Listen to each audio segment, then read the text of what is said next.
when I ain't had no money, I still had sauce. If you don't got no sauce, then you're lost. But you can also get lost in the sauce. What's happening with it? DJ Sturgis, man, checking back in. You know, Sauce TV. The first day of May. Spring is moving along. Of course, you know what I'm saying? We out here making moves, making plays. And of course, I always have people join me who got a lot of sauce. And I've been following this man since I was a young boy. Seeing him on TV and the documentaries and all the rap videos, always looking sharp. That's what they say back in the day. It's called looking sharp, you know what I'm saying? Stepping on them, you know, and coming through with that game. The man, the myth, the legend. Pimpin Ken is in the building, man. What's up, sir? Hey, what's up, DJ Sturdy? Hey, man, it's going down like a hungry hound, man. It's better to be above the ground than under the ground. Man, you already know. Hey, I met him, I met you last summer at, Maple House? It was a concert. At y'all festival. Yeah. We was at a concert, and he came through with his team, and, you know, of course, you know, he was stepping on them. But you was in the background, you know what I'm saying, just being a businessman. But you was out there promoting on one of your writers. She had a new book that was coming out. Oh, yeah. And we connected after that, you know, and it's just been up from there, man. Yeah, Miss Bellucci. Yeah, that's one thing that God has blessed me with. He blessed me with the opportunity to be a literary agent. Mm-hmm. And so our objective under the Ken Ivy Foundation is to bring young people in sync with the entertainment. So therefore, we got people like Boosie, who we signed under our literary agency. We got Ice-T, who we signed under our literary agency. We working with Rick Ross and a few other notables, you know, to basically merge that hip hop and that youth together. So these young people be more apt to read a book on Boosie than psychology or sociology or, you know, anthropology. You know, they might read Boosieology or Gucciology. Facts. So Boosie, he put his book out through you, Across the Tracks? Across the Tracks, yes, sir. Okay, yeah, I read the book, and I got the audio book as well. Well, you might see my picture in the book then. Yeah. Man, that was dope, man. So, like, you're out here, you making moves in the literary world. Like, what made you want to get into books, of all things? Well, a situation had arrived about 2007. Simon & Schuster, which is the biggest publishing company in the world, they called me and offered me $25,000.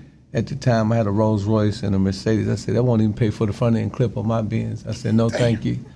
And they was like, wow. You know, the guy's name was Jeremy Stratus, one of my Jewish partners, my Jewish friends, and he was so appalled that I turned that money down so eloquently. You know, he was like, man, I ain't never had that type of refusal. And so he called me a year later, offered me $250,000, and I accepted the $250,000. Yeah.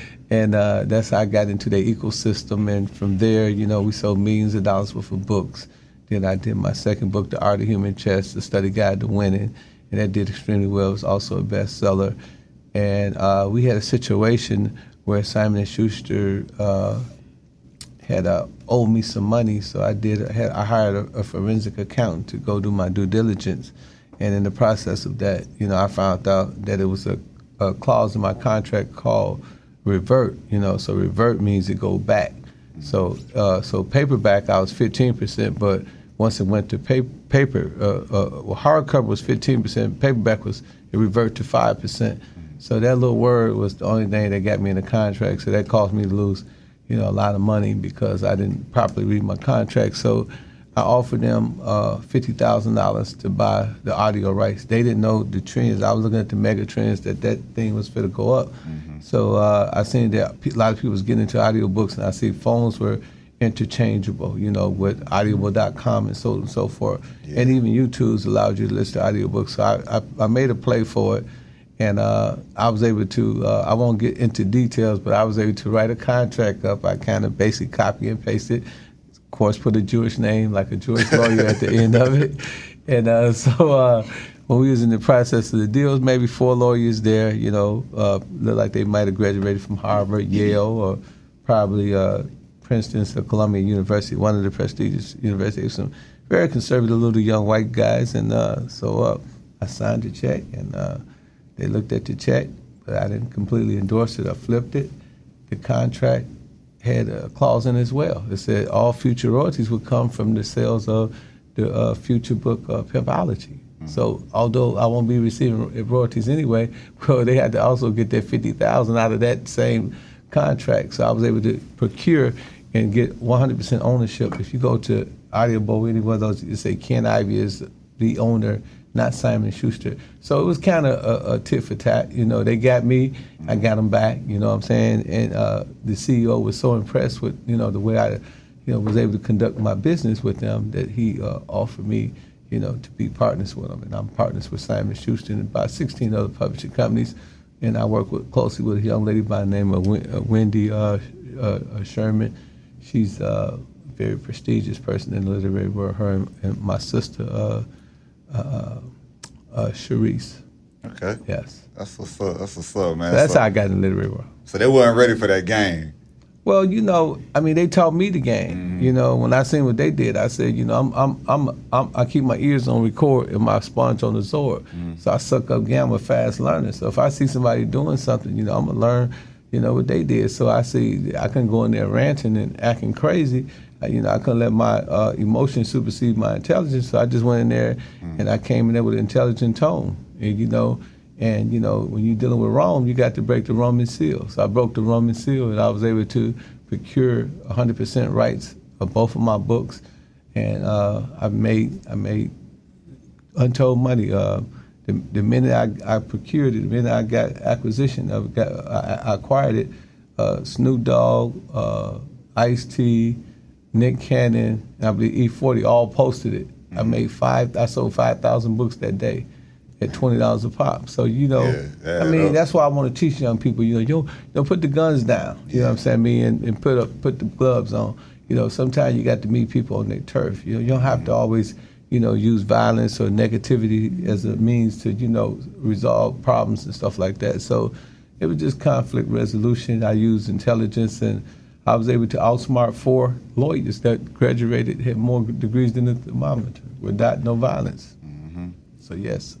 And they say the literary game is better than the music game, you know, so as far as profitability and royalties and masters and things of that nature. Absolutely. That's one thing that I had to explain to a lot of artists, you know, when I'm working with people like Boosie and Ice-T, you know, who used to, you know, the music industry, you know, they got a different perspective on how you get music royalties. Well, with the book game, it's like if I gave you a $500,000 advance, that advance is not recoupable other than through your sales. Yeah. So you don't go into debt. So you look at the publishing company like MGM, you look at the record label like Chase Manhattan, you know, or Bank of America, because they looking to get 100% interest on your IP. Yeah. Here, you know, the book company, you know, hey, if you sell well, you know, hey, we'll recoup our money and we'll continue to get money together.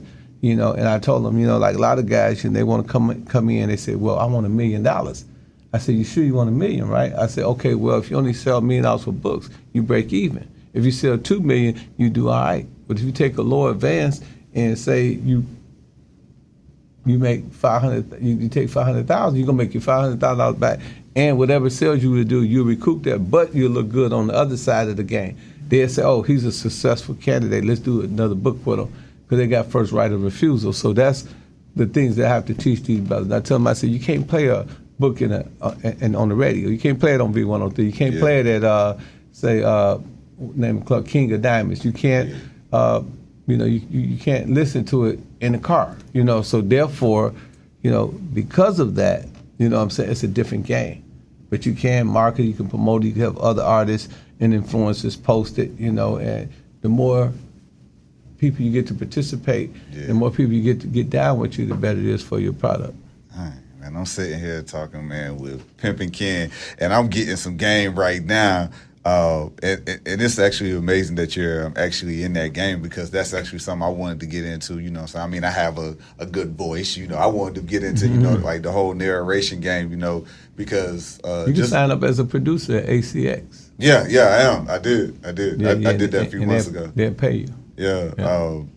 Because one thing I always said is, like, I just felt like if there's a book that's coming out in the hip-hop community, I should be the one to narrate that. You know what I'm saying? Because, you know, sometimes, you know, like rappers, you know, just like Boosie's book, Rick Ross book, you know, like even Gucci Mane, like they'll have their lyrics in the book, but the person who's reading it, they're just reading the lyrics. They're not actually rapping the lyrics, you know, like chopper on the floor, pistol on the couch. Good rich, so I never had a bank account. It's actually really hard, you know, because you got to control your breathing. Yeah. It's so much. I tried it, man. I just couldn't do it. You know, I mean, I can read pretty good, but I just, you know, I was breathing. Then you got to do it over. It's just over and over again. You got to be a trained person to do it. Yeah. Absolutely, man. So besides the literary game, you're also working on films right now? Well, yeah, one of the things that we did at the Hip Hop Fraternity Literary Agency is that we wanted to make sure that when we go into business with someone, that we make sure that we can increase their bottom line. Yeah. You know, because it's all about the bottom line. So we incorporated the documentary, which is the making of the book. So we follow the artist from point A to point B, making sure that we document and tabulate everything that was transpiring. So you can actually see the making of all these books, you know, Boosie book, Ice-T book, and so on and so forth. And the documentary that we got coming out called the docu-series called The Making of, the Autobiography of a Celebrity. So we have 4 of them completed. You know, we had to complete my documentary. And that's one of the, of course, I've been, those who know me know I've been in the film industry. I got a movie called Best of Both Worlds.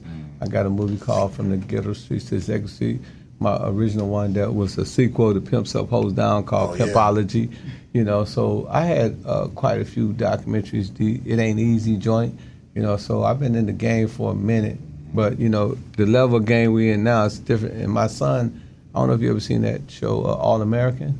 Yeah. Well, that's my son, number 14, Kid Ivy Jr. Okay. So I sent him to college. He graduated, you know, with high honors, you know, the top 10 in his class. So he's also going to be getting into producing and filming and so on and so forth. So my son is he's slated to do my life story. That's so dope. you know that's just going to be his introduction into the film company. Then we're going to just let him take over HHF Films and run the plays from there.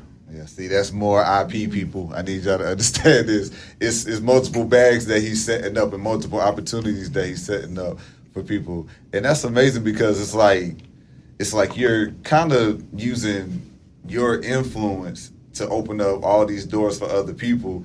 And again, when I met you and you was out there moving around, you wasn't trying to be the star. You know what I'm saying? You was all the way in the back. Like, and you had your mask on too. So thankfully I just knew who you were at that time. But you know, that's rare that you see people, you know what I'm saying, like devoting their time, their energy, and their money for somebody else's long-term success. Well, you know David in the Bible. I don't know if you heard of King David, the one that slew Goliath. Yeah. Yeah. So well, David, before he became King David, he was privy to a conversation with his brother and his father, and in that conversation, he learned the perks of being a king and the wealth and everything, you know.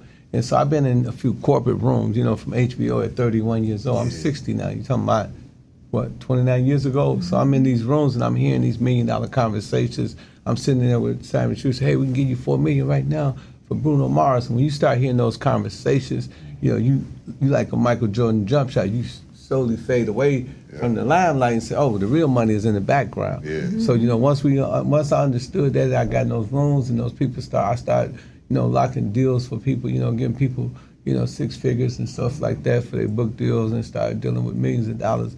It changed the whole trajectory of my life. So I was always told, and I believe this wholeheartedly, that if you hold your hand up in a straight line, if you change your life one fraction this way or one fraction that way, you change the whole trajectory of your life. You do what you always done, you get what you always get, you always got. So that's basically what I did. I just changed, you know, my trajectory. I changed my paradigm. I switched the paradigm a little bit to the right and started, you know, making different moves, and that led to all the business deals, all the property I own, all the, you know, the labels and the Hip Hop Fraternity. And I'm gonna let her tell me a little bit about Hip Hop Fraternity. Yeah, come on. Hey, okay, so the Hip Hop Fraternity, you know, it's... Turn the mic to a little bit. There we go. Thank you.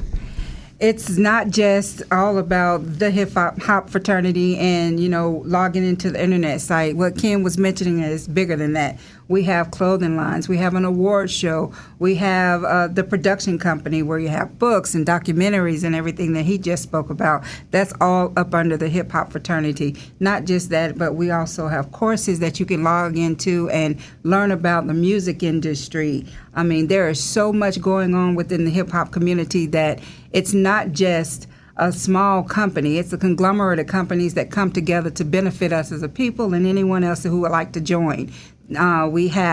We're represented in 16 states. We have membership between 10, 20,000, and we're hoping to go all the way up to 1 million by the end of next year, or even before then, right? We are partnering with people that is not only in the music industry, but also in the sporting world. So we are growing exponentially, and we just cannot, I can't tell you how elated I am about the ventures that we're going into.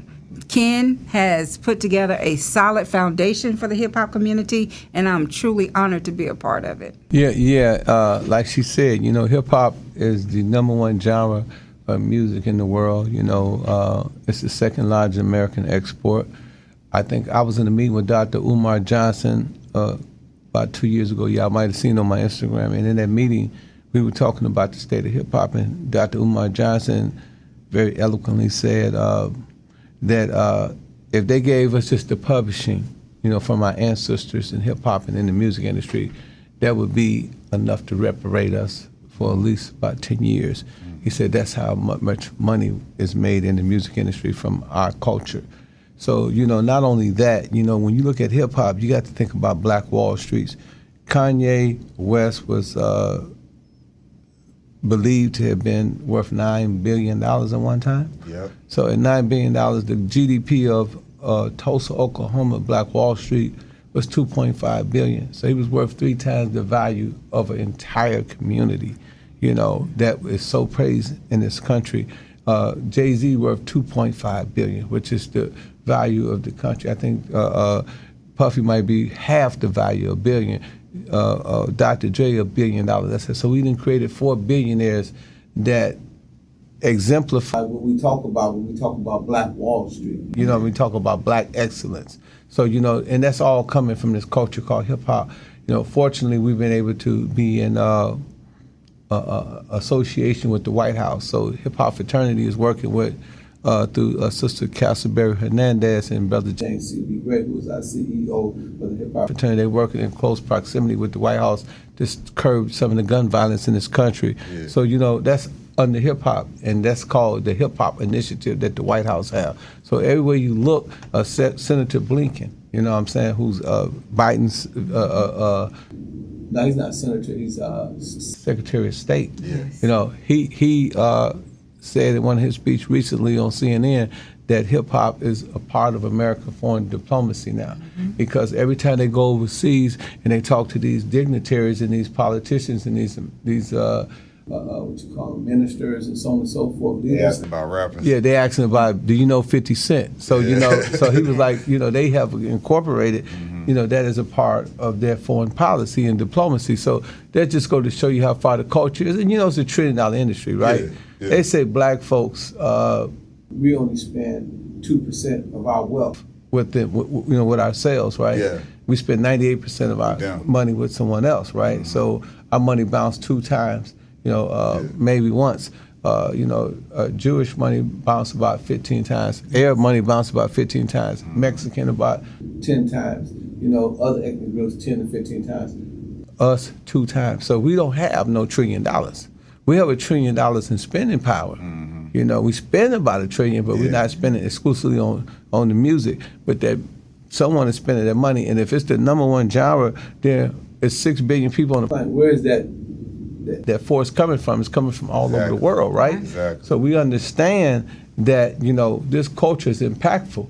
Not only is it impactful, and that's how you win in the world, you got to be impactful, right? Not only is it impactful, but, we actually, in across many demographics and many sectors, we control. Fashion, just to name a few, music, we there. Yeah. Everybody want to be like the people we get duplicated the most. Absolutely. Yes. So I think that's the reason why we chose hip hop. But then the problem, like the sister was saying, Sister Kentrice was saying, the problem is that unfortunately it's being controlled by someone else. Mm-hmm. So what the Hip Hop Fraternity is doing, if hip hop, real hip hop as we know it today, if it's a gated community, and you need a code to get in it, which you do. Yep. Because it got the same old usual suspects, the Puffies, the Jay-Z's, the same people who are the gatekeepers, been the gatekeepers for years, Leor Cohen and, Paul Rosenberg, same people. Yeah. Right? So what we're saying, okay, well, y'all keep that gated community. We feel to build a black or a multicultural gated community, because we sell all ethnic groups, and we're going to have the code, so they're going to have to pay the code to get in there. And how do you do that? We got our own radio station, which I'm going to say something that your audience might want. It's 4 levels of power. First level, we're going to say is politics. And we're going to say Washington, D.C. We got a lot of black lawyers. We all up in D.C. Yeah. That's what our brother Van Jones was telling me. He said, so you got all these people in Washington. So we don't need no more lawyers. We don't need that. We cool. We cool on Washington. The next sector is Wall Street. There's not a lot of us over there, right? Yeah. That's the financial sector. Then you got the Silicon Valley. That's your Mark Zuckerberg, your Larry, from Google, your Elon Musk, and Dale, the guy that owns Dale, Larry, all these guys, that's the Silicon Valley, the tech world. Then you got Hollywood. Yeah. We know traditionally a certain segment of the society control Hollywood. We see black folks being unfairly treated, discriminated in Hollywood. So those 4 sectors. So Hip Hop Fraternity, we cover financial. We got multiple entities that we can make money from. And then we cover media. We have our own radio. We have our own social media. We have our own magazine, hhfmag.com, hhfradio.com, thehiphopfraternity.com, which is our social media, which that's going to be a new name soon. And that's also Silicon Valley. And that's what I'm saying. That's the Silicon Valley part of it. And then Hollywood, we got HHF Film. So we're depicting our own pictures. We're controlling the narrative. And that's our gated community. So right now we at 10,000 members, probably way more than that, but 10,000 emails that we collected as registered members. Yeah. So you take those 10,000 members and, you grow them, by 10x. You got 100,000. You grow that by 10x, you got 1 million. Yeah. So once we get to 1 million, those become built-in consumers. Yeah. And then we also got clothing, right? Yeah. So all those people would be alumni. They would wear the HHF jackets, the HHF hats, the HHF T-shirts. They'd be screaming HHF. Then we have the music sector. So that's also, entertainment, Hollywood. So when you think about the music, we got Mike Fresh. We got the youngest dude out here killing it right now, King Moore. Yeah. You know what I'm saying? He has over, he got some of his videos, he got 600,000 followers. He got videos that did 3.5 million. Big Dreams that did 3.6 million. Him and his dad and I, we in close proximity along with Tony Mercedes, who brought TLC out, Mercedes Records with LaFace Records. So all these people is on our team. We building this gated community, and they're gonna have to, they got to get the code from us to get in. Yeah. So all of the culture vultures, all of the European establishment who have raped and pilfered, from our ancestors and from our brothers and sisters of this day, like Tony Mercedes said, if you take the music off the wall in the platinum plaque, he said, who's the master? Yeah. It's probably the record label, Clyde Davis. Yeah. You know what I'm saying? So Clyde Davis owned the masters. Yeah. So that makes him your master. Yeah. So that's the comparison. The same thing Prince was saying back in the day. Yeah. That's what Tony said. We just talked to him a few minutes ago. So what we're doing is we're making it where you're going to learn about cryptology. You're going to learn about the blockchain. You're going to learn about ASCAP, BMI, TuneCore, all these fabulous things that you need to know to be in the music business. You're going to learn about copyright. You're going to learn about copyright control, the black box. We're going to teach you about patents, you know what I'm saying? Spreadsheets. All these things the artists must know, because the minute you walk into that booth, young man, the minute you walk into the booth, young lady, you become an entrepreneur. Who knew that Michael Jackson Thriller would sell billions of records? Who knew that, Lil Wayne would do $5 million on a Carter, Carter 3? You don't know what you're going to do when you go in that booth. You don't know if you got a hit or you don't have a hit. And that's what we want to teach these kids. When you go in those booths, you're entrepreneurs. But when you come to HHF, we teach you a collage of information. We have the curriculum. So, you know what I'm saying? You go on HHF and you can learn about the music business for free. And then every Monday, you know, we let the kids eat for free. We let them come in for free. We let them perform for free.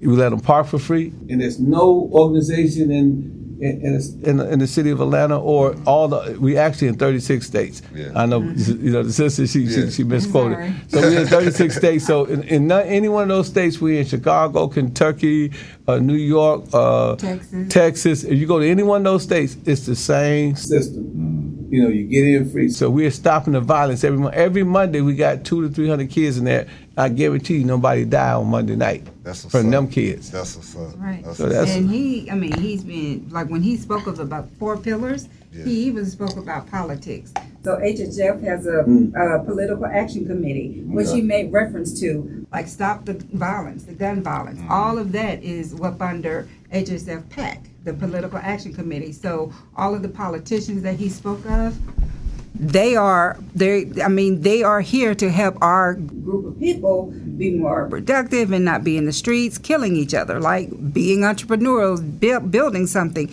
getting educated on our site, ensuring that they have the business acumen and the knowledge of the business to grow. Because as he mentioned, when Prince and when Michael Jackson passed away, that didn't end their revenue stream, right? Michael Jackson is one of the best-selling artists still, and he's not even with us today. Yeah. So we're talking Elvis, the Beatles, Michael Jackson, Prince. All of these people are still earning money and leaving legacies behind, and that's what we want our people to do as well. Yeah, and I spoke on a panel this past weekend, and it was an industry exec in there, music industry exec.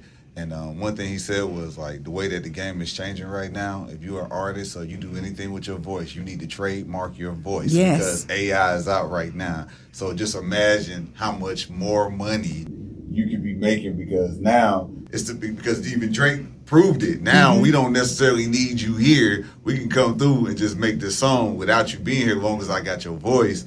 You know, so like the game is changing right now. Yeah. Exactly. Your image and everything is insured. You have all this amazing things going on right now, but you mentioned being in those rooms back when you was 31, and you're originally from Milwaukee, right? Yes, Milwaukee, Wisconsin. Yeah, and I'm out there on the radio in Milwaukee as well. Shout out to the whole 414, man. Hey, what up, Milton? What up, Milwaukee? Milwaukee is it's a very interesting city. Like, Milwaukee sparked my desire to want to travel more domestically and just go to the places where other black people are, because just knowing the story of black people in Milwaukee is amazing. Like, they actually migrated out there for jobs, you know, to better their lives, to better their families, and then they got stuck because when they got there, the jobs was gone.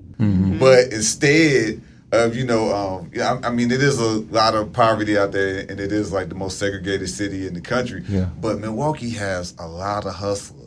Everybody I've met has some type of hustle. They own a business or something like that. They're trying their best to get to the money, and they get to the money, and they don't have no problem spending their money. Like doing business with each other. You know, like being here in Atlanta, they'll try to lowball you in a second. You know, like doing business with people in Milwaukee, I never had an issue getting to the money at all. Yeah. Well, you know, I own some daycares up there back in the day. Okay. That was the hustle. Yeah, and my grandma. You know, we don't have no Pablo Escobars. We don't have no Freeway Ricky Rosses. No, what's that lady name? Gazella. We don't have none of that. Yeah, Griselda. Yeah. We don't have no Grisellas and none of that. You know. I have players. Yeah, we got the hustle. You know what I'm saying? So we don't have no dope. We don't have no airplanes. None of that stuff. So everything is like, you got to create a hustle. You know. So, and every time we create something, the European establishment or the system through systemic racism, they're come and strip it. You know, like we 5,000-6,000 in Milwaukee. You know, I had a lot of daycares. So what they do, they changed it. Every time we get ahead, they move the goalposts.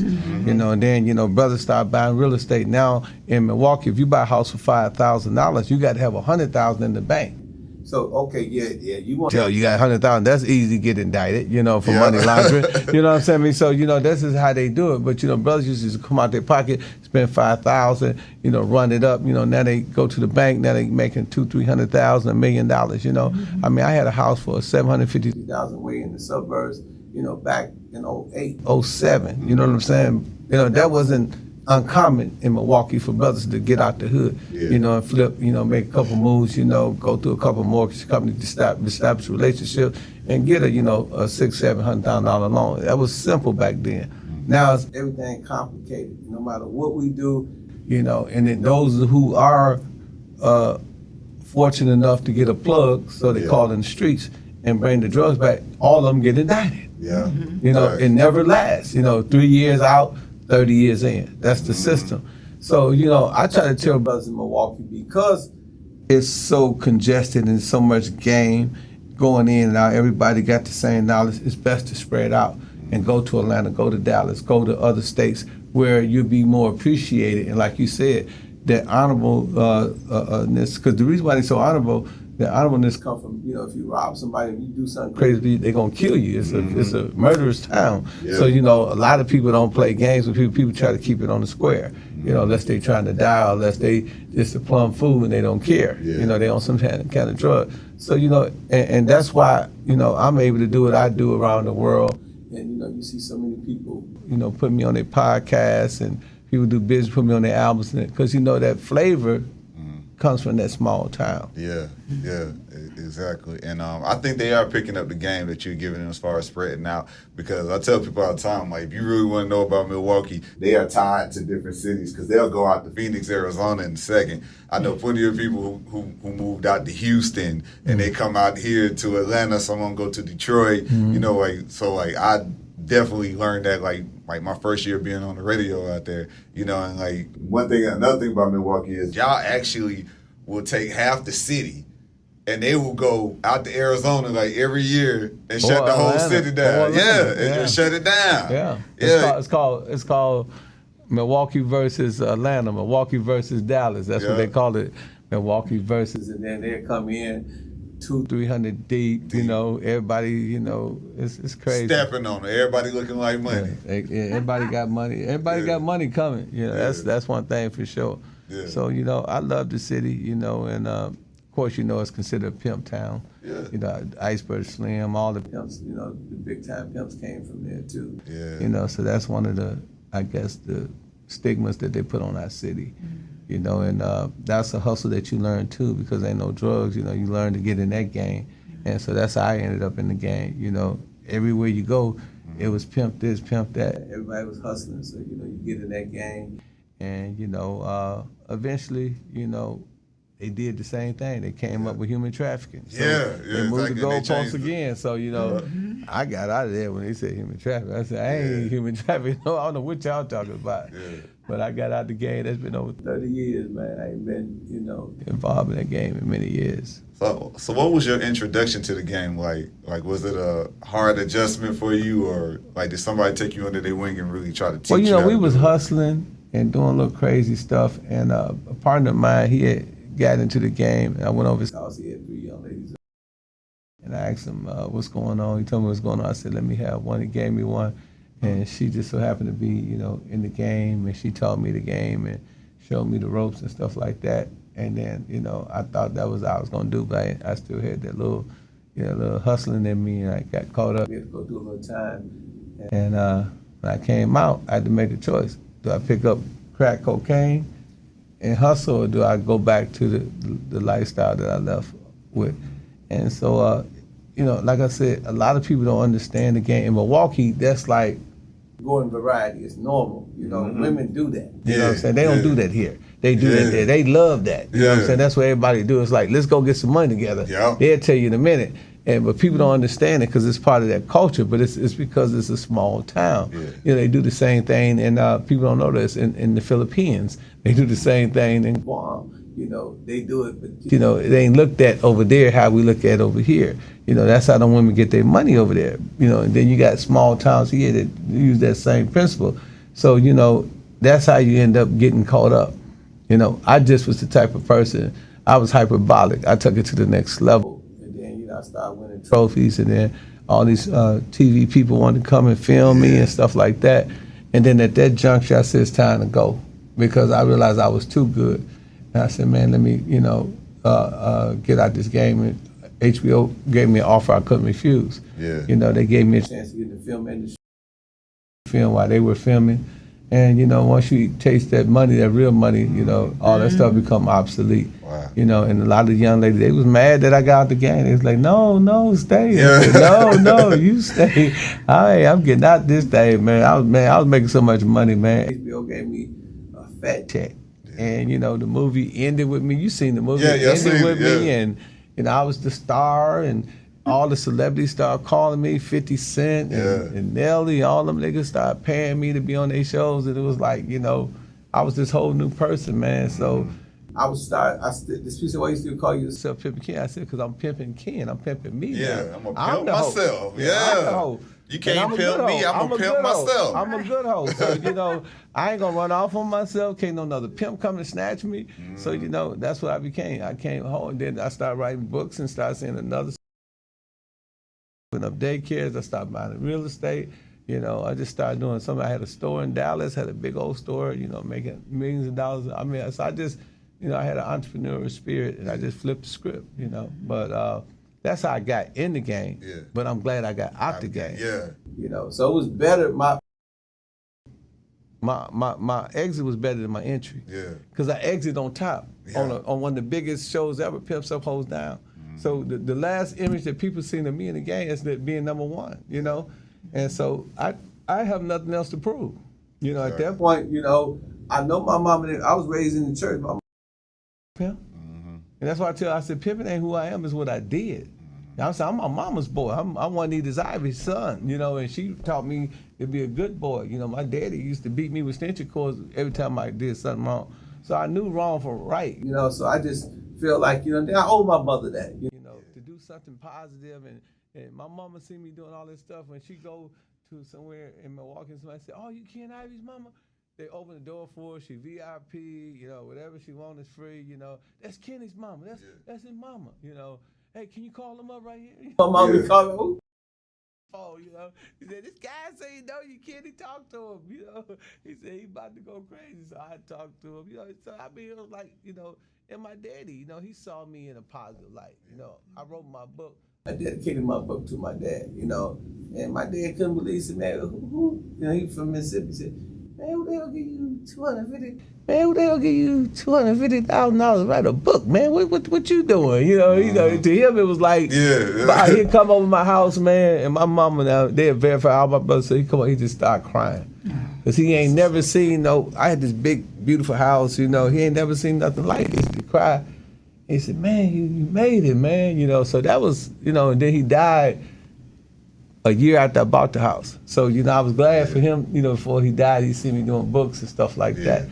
So, and then, I got kids too, what I'm saying? I had to think about them, So the game was good to me. I'm not gonna lie, I was number one in it, but, to send all my kids to college, and for my son to be on the movie Play the Flute, the only black dude in this movie, and it's a blockbuster, that's overwhelming to me, So, got a master's degree, she's in Italy right now. She was in Africa last month. Them traveling as kids and them living in the suburbs, they had to be in the hood like me. It was a beautiful thing, man. So, I love the game. Ain't often I speak of love. When I speak of love, and I'm speaking of, I love the pimp game. The pimp game taught me a lot of this stuff. The reason why people can't get on me is because of what I learned in the game. But I'm long removed from that. So now I realize that the real pimping is in corporate America. Yes. And Ken, you said it was easy to walk away from the game. Question: how much did you make in your best year in the game? Well, I'll often say, and I got my CEO. I think she might be saying this. I often say I went platinum off pussy. So I if you look at me back in the day, I wore the best furs. My furs was 60, 70,000. My watches was 100,000. I drove $500,000 cars. I was just the type of person, man. You can tell by how I run the Hip Hop Fraternity and my other entities and businesses, I was always a go-getter. I read Think and Grow Rich at the age of 19. Also read Og Mandino. I read How to Win Friends and Influence Carnegie. I read these books, Norman Vincent Peale. I read these books, The Power of the Subconscious Mind. I read these books. So they convinced me to believe whatever the mind believes and conceive, the mind can achieve. That's right. So, whatever, you can put in your head, you can put in your hands. So I learned that system as a kid, right? So everything that I did, I was hyperbolic. I said, I want to be the biggest P ever. You know what I'm saying? And I want to have the biggest everything. I want the prettiest women, and that's what I put my mind to, we are creatures of habit. So you have to habitually tell yourself what you want to be. So I would often tell my subconscious mind, this is what you're going to do, this is what you're going to do, this is what you're going to do. Law of attraction. And law of attraction. After a minute, after a while, you see me morph into this superhero person, this big time guy, and I did it, real quick, And people was like, man, it's like I popped out. No, I popped in my head, So now when I do anything, like the Hip Hop Fraternity, I don't put limitations on myself. I think big, because if you're going to think, you might as well think big, because you're thinking anyway. Thanks. And then I learn from creative imagination. I learn from existing imagination. This sister here, she has existing imagination. I have creative imagination along with existing imagination. So if I can create something in my head, and she have existing knowledge, like Jeff Bezos often talk about existing infrastructure. Basically what he means, he said, I didn't create Wendell. I didn't create publishing companies. I didn't create UPS. But what I did was I was able to take those infrastructures and put them together and morph them into a multi-billion-dollar, trillion-dollar company. So, that's how I see it. And Napoleon Hill teaches us that there's no limits. You know what I'm saying? Then you got to have a good relationship with God. Yeah. Every time, she hear me talk, I talk about God. I really believe in God. Facts. He called it infinite intelligence. You know what I'm saying? Because, if something happened, right, and it's negative, anything that happened to me that's evil, I put a D on it. I call it the devil. Mm-hmm. Anything that happened to me that's good, I take O out. I call it God. You see what I'm saying? That's how you got to look at it. And, a lot of times God, what he do, he's such a masterful scientist, he'll let you go through something. Yeah. Because what you go through, you grow through. So before you have a major breakthrough, God gonna make sure you have a major fall through. Mm-hmm. And that's where he said, have you considered my servant Job? And Job was a man after God's own heart, And so lost it all. Yeah, everything he lost everything, but he loved God. Yeah. So that's how I look at things now. And I used to go to the Potter House when I was in Dallas. I used to I really didn't go to the church. I wouldn't remember, but I just used to study T.D. Jakes. Mm-hmm. And, he oftentimes say that don't despise small beginnings. Yes. And I understood what he said. I understood what he said. I understood what he was saying. Basically what he was saying is that in every aspect of a person's life, he had what you call a defining moment. What is a defining moment? When T.D. Jakes were preaching, he was preaching at this one church, and this church was on TBN. That's like a Christian network, a big-time Christian network. And when he was on there, the guy that owned TBN was watching. Defining moment. That's what you got to remember, young people. You never know who's in the room. You never know who's watching. So, and this guy watching T.D. Jakes, right? And in the process of him watching, he was saying, get ready, get ready, get ready. Remember, he used to always say that? Yeah. So he said, man, I need to have this guy. So he put him on the network, and you know what happened. The rest is history. So, he talks about that all the time. He said, you just got to keep on trying, the persistence. Winner never quit, quitter never win, which reminded me of this one guy. He was running a race. He was a Kenyan brother. Yeah. And so he was running. When he was running, he sprained his ankle, and he was so hurt. But he was bouncing around the thing, you know what I'm saying? Then his father was like, father ran out yeah. He said, don't stop him, and and that's what endurance looked like. You know what I mean? That's what not quitting looked like. Yeah. Because even though he may not won the actual race, he won because he did what he came to accomplish to do. And so that's how I become so, so big at whatever I do, because I really follow these principles. They like. Trust me, read Think and Grow Rich. Think and Grow Rich. And the 48 Laws of Power is good, too, in the Art of War. In my book, Pimp, I did 48 Laws again, because I mimicked my book. I wanted to write an African-American version of all of these books. So when you read The Art of Human Chess, from me, you're reading The Art of War from Sun Tzu. You know, so I wanted to kind of like just give my brothers the blessings. Just so much blessings come from this knowledge, right? You know, and you just got to keep studying, man. Every night I study. If I'm not on YouTube's, I'm in the books. You know, and I think that that's how I became so successful. You know, the book that I like is Who Moved My Cheese? Yeah, Who Moved My Cheese? Who Moved My Cheese? Because you mentioned, you know, every time something happens and we become successful with it, they move that goalpost, which is like they move your cheese. So now you have to figure out where that new cheese is and go towards that direction. So like you never give up. Even though someone may move something, the goalpost, you have to just keep at it and find a new way to get to that cheese. And right now we call it the bag. Yep. Never give up. Never give up. Facts. And before I get you out of here, I have to ask you this question. Pimp C, legendary hip hop rapper from Texas. I read his book, and it was a part in his book where it was a working girl. She was with another guy. She was trying to get away from him, but C wasn't in the game at all. So it was a part they wrote about. He spoke with you, trying to get advice about that situation. Yeah, tell me about that.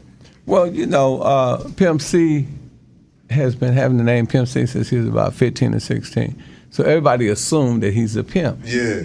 But he admired the game. Yeah. So when I met him at Sharptown Mall in Houston, you know, he was just overwhelmed. Like, man, you know, I seen you on TV, yada, yada. We became instant friends. So, you know, he wanted to be in the game. And, you know, he needed to learn a few things about the game. So, you know, I would talk to him, and, you know, like we did, I don't know if you remember that video, Get Throw with Jeezy. Yeah. So in that video, everything Jeezy would tell you, Bun B, all of them was there at zero. He was asking me, Ken, what do I do next? How do I, because it was him in the interaction between a young lady. Yeah. So he was asking me, how do you do this? And I was explaining to him to do that. So one of our friends, both of them dead, you know, so I don't want to, I don't want to, disrespect the dad. So the guy that he's talking about is a guy that had a young lady. Yeah. And she was in the video too, right? Yeah, she was in the video, but now she ended up liking Pimp C. Yeah. And the guy who's also a friend of ours, he had a problem with it. And then Pimp C was like, man, with the woo. He said a few things about the guy in the album. And, it was kind of a conflict. But the chick, I even think to Pimp C died, I think he was still dealing with the chick, but it was an interaction on some, like who did she give the money to? Did she give it to him or did she give it to Pimp C? I think she liked Pimp C enough where she gave Pimp C a couple of dollars. Yeah. So I think that was what that was all about. But, both of them are my friends, and, Pimp C, if he got mad with you, he'd say something about you in the record. So the guy actually, he mentioned it in the album, so most people know what I'm talking about. But I don't want to, because both of them dead, I don't want to talk about it like that. Yeah, man, like just reading that part, and I was just like, man, he would have to speak with Pimpin Ken to get that type of information. But he spoke with me about everything. Yeah. I the one, I advised him on this record label, UGK. I told him that he should sign IVP, he should sign Bankroll. And he had already assigned 17 in his deal. And I said, man, these guys got money, so why don't y'all, do a joint venture, do a co-op where y'all take the money and y'all go buy advertisement together, y'all buy billboards together, and, y'all market together. That'll be UGK. Tell them to buy their own UGK chains, which is what they did, and, that's basically how that got started. And then I would, of course, I was his manager by default. I booked a lot of things for him. We had a deal with Universal for $3 million, me and D-Shay and him. Unfortunately, he died from it. And then if you look at the movie The Best of Both Worlds, my movie, he said, I'm going to be playing Pimpin Ken in the movie. We was writing the script for, about my life. He was going to play me. So it was, it was a lot of things that I advised him on. He trusted my judgment. When he was in prison, I was the only one coming to see him. I would go see him, and I was sending pictures and stuff like that. That's before he wasn't Pimp C, And then everybody started saying, free Pimp C. And then when he came home, he was this mythical figure. Everybody was in love with him. But before that, I was there when nobody wasn't even thinking about him. So when he came home and we became so jailed and we did movies and stuff and all that stuff together and did concerts, a lot of people was like, wow, why those dudes so close? You know what I'm saying? Because I was there when he really needed me, when he was down and out. You know, everybody else, you know, that you seen around him afterward, they was coming around because of his success. Yeah.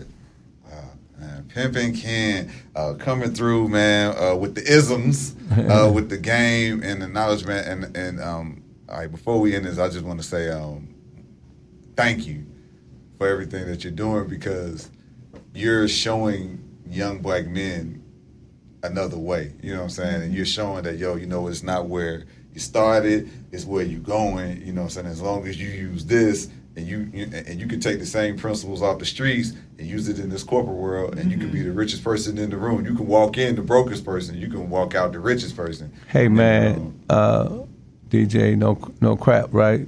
When I go in these corporate meetings and the level of respect that these people give me, man, and I remember I used to be the dude outside trying to break in these folks' cars, you know.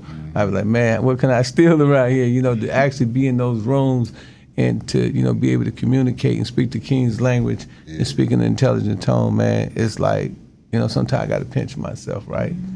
You know, so I just tell any brother, you know, you can go from the ghetto streets to the executive streets, from the ghetto blocks to the Wall Street stock, from the sewer to the entrepreneur, you know. The only limitations is the ones we put on ourselves. You know, the main thing, just don't quit. Don't let your quitability be greater than your stickability. You know, if you stick to it and stay down with it, you're going to get it. Trust me. And that's my motto. That's something that I live by. And like I said, you know, what you go through, you grow through. You know, if you change your mentality, you can change your reality. You change your attitude, you can change your aptitude. You know, just a matter of thinking. You know, as a man thinketh, so is he. The thought was the cause of it all. You wouldn't even be here if your mama didn't think your daddy was cute. Facts. You know what I'm saying? Because cute with some money. She had to think he was cute in order to go all the way, and then you had to go from sperm to ovum, from ovum to a clot, from a clot to a fetus, from a fetus to your second trimester, third semester, to ultimately infant to who you are today. Yeah. Against billions of sperms. Yeah. You could have been in the toilet. Yeah. But your mama thought about having you. Yeah. See, the thought is the cause of all. See, the sin don't lie in the act, it lies in the thought. Mm-hmm. So as a man thinker, he surely is. Yeah. Or as a woman thinker, she surely is. So, you know, just think about whatever it is you want in life, and you will accomplish it. I promise you. You know, and never give up. Yeah. Never give up. You know, and one last thing I would like to say to your audience, because, you know, I like to use the analogy of the eagle. The eagle is the American bird. And it's the reason why it's America's favorite bird, because the eagle, it don't fly, it soars through the air. Yes. You know, his wings is 9 feet. When the eagle sees a storm, it shoots up into the storm, and it propels him over the storm so he can get to a higher altitude. If an eagle seen a pigeon and he was flying, if he don't want to eat it, he'll fly away because he know he's flying too low. I ain't got nothing against the chicken. I ate one today. You know what I'm saying? But the difference between the chicken and the eagle is the chicken only jump 3 feet, and he, you know. So when the eagle makes love, it makes love in the air. Chicken only jump 3 feet. You know what I'm saying? So eagle ain't got no interest in the chicken. But the eagle got a flaw. The flaw that the eagle have is every time it see a weasel, you know what I'm saying, it goes down. And the crazy thing about it, through his peripheral, he can see everything. He can see the weasel, he can see the fox, he can see the rabbit, he can see the chicken. But the weasel tastes so good. So he goes after the weasel, you know, in exchange for all of us, and he put the weasel right here. You know what the weasel do? He eat his heart out. So he ascend 10,000 feet, and then he descend 10,000 feet to his death. But it's another thing that the reason why they call it the American eagle, and that's endurance. When the eagle gets to the age of 40, right? It goes through a very meticulous process, right? His beak is no longer good, nor is his claws. The only way to save his claws and to continue to be able to eat, he got to get against a rock, and he got to knock his whole beak his beak off, and then he ain't got. And then once it grow back, he got to bite his nails off, and they give him another 30 years. You know what I'm saying? That's endurance. You know, so his flaws, it's weasels, and that's the problem with us. We got to get these weasel dudes up out our life, these weasel females up out our life. You know, people that's gonna stress you out. You know, it's okay to say goodbye. The word good is in goodbye. You know, sometimes when God take people out of your life, He bringing better people into your life. Amen. You know what I'm saying? Favor. So yeah, and favor ain't our fault. It ain't. It ain't your fault. Yeah. You know what I'm saying? So think about it from that perspective and look at the eagle and look at the eagle's endurance and look at his flaws and look at all his great other attributes. And, you know what I mean, you'll see why it's called the American bird. And there's a lot of things that we can learn from an eagle. But there it is, man. Oh, I got so much game. I've been waiting a long time to do this interview. And, man. Oh, yeah, shout out to all the, do we get to say our last words?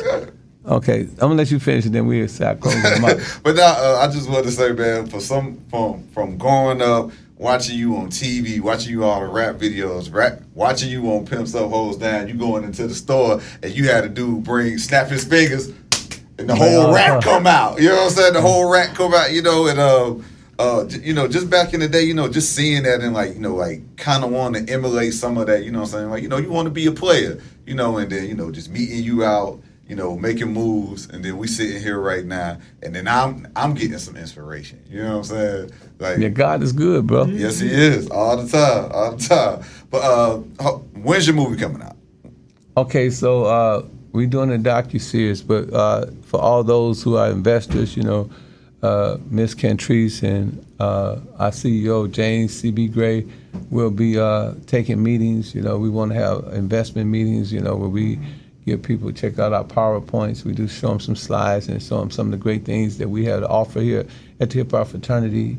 We're going to be bringing a lot of, you know, equity partners in, you know, like celebrities. I can't say their name, but we got a lot of celebrity contracts. They're going to be a part of the company. So, you know, and eventually, you know, in the next 4 or 5 years, we'll have an IPO so the public will be able to invest in this culture, Hip Hop Fraternity, because we're going to make it, you know, for the people, by the people type thing, you know. So we're going to have HHF coins, you know, we're going to mint our own coins, you know, we're going to get into cryptology. It's going to be various investment entry points that you can come in as a venture, you know. So that's some of the things that we're going to be doing. And also, you know, we got great artists like Mike Fresh. He has this song, Throw That Ass in a Circle. He also had She Bounced When She Walked, or My Main Bitch Would Be the Bitch Up. So he's one of our flourishing and strong mega stars within the Hip Hop Fraternity. We just got the youngest artist in the game right now, King Moore. He's our youngest member of the Hip Hop Fraternity. You know, we have excellent leaders like Sister Cantrice. She's our COO. We got Mallory. She's our president. Vado. He's our vice chairman. And we got Brother C.B. James Gray, who's also our CEO, and Brother Zah, he's our CTO. So we got an impressive team. So I advise anybody that, you know, got some money and want to get with a real serious organization, you know, check us out. You know, we're going to have some entry points on the website, thehiphopfraternity.com. Also, you know, I want to give a shout out to my son, Supreme, you know, Ed One, the great Supreme, my other son, Lil Kenny. Most of y'all might have seen him on All-American movie, played the flute. You know, that's my son, Ken Ivey Jr., and all my daughters, you know, they don't like to be mentioned, but, you know, my daughters and the entire Hip Hop Fraternity. You know, I've stepped down as the CEO. I'm now the chairman. So, you know, I get a chance to be the fly on the wall and watch these intelligent brothers and sisters that we have spearheading the organization move the way they move and, you know, accomplish the things that they're about to accomplish. So, you know, like that. And then if you want to follow me, you follow me at RealPimpKen _. You can buy my books, The 48 Laws of Game, Pimpology, on Amazon, or you can get it on your phone right now, audible.com. You can get my other book, The Art of Human Chess, A Study Guide to Winning. Both are bestsellers. We got the Boosie Project coming out soon, the autobiography of a celebrity, along with Ice-T, along with my man Freeway Ricky Ross, Perry Ann Roberts, one of the trap queens from BET, and of course myself. I'll be doing a docuseries on my book as well. And I mean, we got the radios. There's just so many things that we're doing. You know, I would be doing you a disservice if I took up all your time. So I'm gonna give her a chance to say a few things. Yeah, because I know a lot of rappers that need to come shop with you. You know what I'm saying? Thank you. Well, I like Ken was saying, he has a lot of accolades, but one of the things that he did was found the Hip Hop Fraternity, please go on to our website, thehiphopfraternity.com. Become a member. You will get mad knowledge on everything. You will have links that will take you to our magazine, HHF Mag. You will be able to take courses, as we mentioned, for free. You will join a community of hip-hop lovers and be able to share your knowledge, be able to share your music and everything like that. So please do. Thehiphopfraternity.com. There it is, man. I told you, there's always some sauce on here with your boy, man. I appreciate both of y'all for coming through and sharing your time, your wisdom, and your game with your boy, man. And until next time, man, you know what I say. Bro. Keep God first and always let your sauce drip. Amen. What you mean? We out. I'm dripping. Dripping.